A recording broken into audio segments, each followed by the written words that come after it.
வணக்கம் எல்லாருக்கும். இன்றைக்கி என்ன பார்க்க போகிறோன்னா ஒரு சிம்பிள் பிரிஞ்சால் பெப்பர் ஃப்ரை பார்க்க போகிறோம். இது ரொம்பவே எம்மியாக இருக்கும்.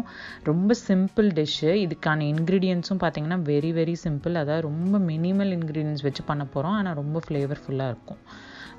ஃபஸ்ட்டு ஆயில் போட்டுக்கோங்க பேனில். அப்புறம் ஆயில் சூடானோடனே கடுகு போடுங்க. கடுகு போட்டு நல்லா கடுகு பொரியட்டும்.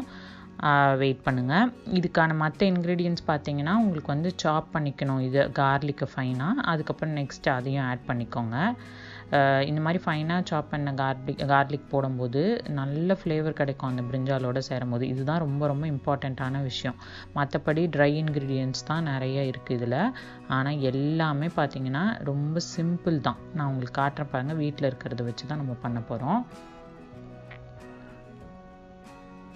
இந்த மாதிரி நல்லா சாட்டே பண்ணிக்கோங்க. பண்ணிவிட்டு அது லைட்டாக கொஞ்சம் கலர் டேர்ன் ஆகும். ஒரு கோல்டன் கலர் அந்த மாதிரி டேர்ன் ஆனோடனே நீங்கள் அடுத்த இன்க்ரீடியண்ட்டான பிரிஞ்சாலை நம்ம ஆட் பண்ண போகிறோம்.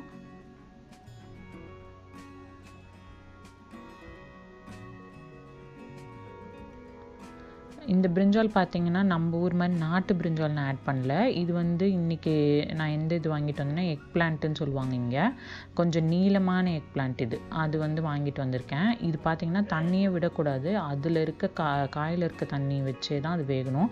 இது அப்படியே அந்த எண்ணெய் கத்திரிக்காய் மாதிரி அப்படியே நல்லா குக் ஆகிட்டு அதுக்கப்புறம் பார்த்திங்கன்னா நல்லா சாஃப்டாகிட்டு வரும். நான் முடிஞ்சதுக்கப்புறம் உங்களுக்கு காட்டுறேன் பாருங்கள். ரொம்ப நல்லாயிருக்கும் இந்த டிஷ்ஷு. இது நமக்கு சாம்பார் சாதம், அதுக்கப்புறம் ரசம் சாதம் அதோடலாம் சாப்பிடும்போது, அதுவும் ஏதாவது கோல்டெல்லாம் நமக்கு இருக்குது அந்த டைமில் இது சாப்பிட்டோன்னா ரொம்ப நல்லாயிருக்கும். அப்புறம் சால்ட் ஆட் பண்ணிக்கோங்க. உங்களுக்கு எவ்வளோ சால்ட் தேவையோ அதுக்கு ஏற்ற மாதிரி ஆட் பண்ணிக்கோங்க. அப்புறம் இந்த எக் பிளான்ட் பார்த்திங்கன்னா நல்லா சுருங்கிடும். அதனால் இப்போ ஆட் பண்ணும்போது நிறையா இருக்க மாதிரி இருக்கும். அதனால் நிறைய சால்ட் ஆட் பண்ணிடாதீங்க, பார்த்து ஆட் பண்ணுங்கள். அப்புறம் டர்மரிக் பவுடர் ஆட் பண்ணிக்கோங்க. இது பெப்பர் ஃப்ரைங்கிறதுனால மெயினாக பெப்பர் தான் நிறையா இருக்க போகுது. ஆனால் கொஞ்சோண்டு நான் சில்லி பவுடரும் ஆட் பண்ணுவேன் நெக்ஸ்ட்டு.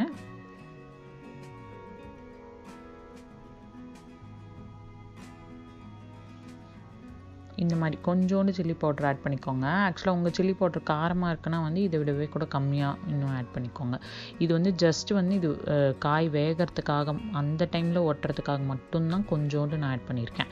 அதுக்கப்புறம் இந்த மாதிரி லிட் போட்டுட்டு நல்ல லோ ஃப்ளேமில் வச்சு மூடி வச்சுருங்க. அப்பப்போ ஓப்பன் பண்ணிவிட்டு நீங்கள் இந்த மாதிரி சாட்டே பண்ணி விடுங்க. இங்கே பாருங்கள், அது டேர்ன் ஆகிட்டுருக்கு. நல்லா வெந்துருச்சு. குழஞ்சி அப்படியே அந்த எண்ணெயில் அதுவே கக்கி வரணும். நான் இத்தனைக்கும் நிறையா எண்ணெய் கூட ஊற்றலை. ஓரளவு மீடியமாக தான் ஊற்றிருக்கேன். நான்ஸ்டிக்குங்கிறதுனால அதுவே அப்படியே பொறுமையாக வெந்துடும் அந்த தண்ணியிலேயே. அது நல்லா வெந்ததுக்கப்புறமா நம்ம இவ்வளோ பெப்பர் ஆட் பண்ணோம். அப்புறம் இன்னொரு விஷயம் என்னென்னா, நான் ஆட் பண்ணுற பெப்பர் அவ்வளோ காரம் கிடையாது. அதனால் நான் நிறைய ஆட் பண்ணியிருக்கேன். நம்ம ஊரில் நல்ல உரைக்கிற காரம் இருக்குன்னா நீங்கள் இதை விட ஒரு 3/4 ஆட் பண்ணால் போதும். ஆட் பண்ணிவிட்டு பாருங்கள், உங்களுக்கு எக்ஸலண்ட் பிரிஞ்சால் பெப்பர் ஃப்ரை ரெடி ஆயிடுச்சு. உங்களுக்கு இந்த சேனல் பிடிச்சிருந்ததுன்னா சப்ஸ்கிரைப் பண்ணிக்கோங்க. தேங்க்யூ.